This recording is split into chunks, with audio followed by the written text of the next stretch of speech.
Now to the latest on the 2024 race for the White House. As Vice President Kamala Harris prepares for her first sit-down interview with her running mate, new polls show that she's gaining ground in a number of critical battleground states. All right, Fox 5's Morgan McKay joins us now with a closer look at where things stand right now. Morgan.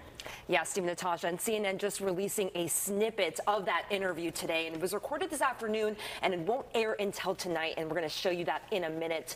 But first, this interview comes as Vice President Kamala Harris and her running mate, Minnesota Governor Tim Walz, have been on a campaign bus tour in South Georgia. Now, you're going to see them here making stops at a school, even a barbecue joint. Harris working to carry the momentum she gained during the Democratic National Convention. And according to recent polls, she is performing better in areas where President Joe Biden struggled. A recent Fox News poll is now showing that Harris and former President Donald Trump are neck and neck in key battleground states, with no clear leader and all in the margin of error. But this interview tonight will be Harris's first chance at outlining unscripted on how she would act on issues like immigration, inflation, and even fracking.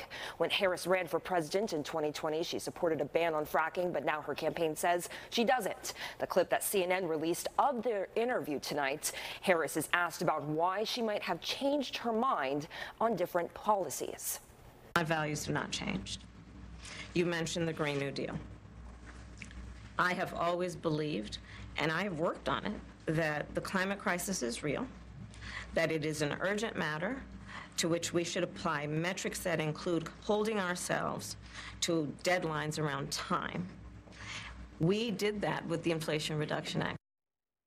And that interview is airing tonight at 9 p.m. Steve, Natasha? Yeah, so we see Governor Tim Walz in that interview clip there, that teaser. How is the Harris camp responding to criticism that she's not sitting down solo, that she's sitting down with him? So her campaign is saying today, for the past 20 years, every single president and their running mates has, or a presidential nominee and their running mate has sat down for an interview. That includes Trump and Mike Pence. That includes Obama and Biden. But as one historian was pointing out to me this afternoon when I was speaking to him, this has always been done after a presidential nominee has given their first interview solo. So this is a little unprecedented to have both of them sitting down for this first interview. And there are some people, discussing about why that might be. Maybe she needs a little bit of a safety net. But this is also going to give just people a real clear glimpse at who she is. And I'm personally excited to watch it. Yeah. All right. And the Trump campaign getting some bad news today, or sort of bad feedback, let's put it. J.D. Vance getting booed in front of firefighters. And then Arlington National Cemetery issuing a statement after we saw the Trump campaign release that video from the cemetery. Exactly. Yeah. Senator J.D. Vance today was at an event with the firefighters union, and he was speaking, and pretty much as soon as he came out on stage, he started getting booed. And this was a similar event that Walz had also been at, campaigning and also speaking to this crowd. And we actually have a snippet here of Vance getting booed.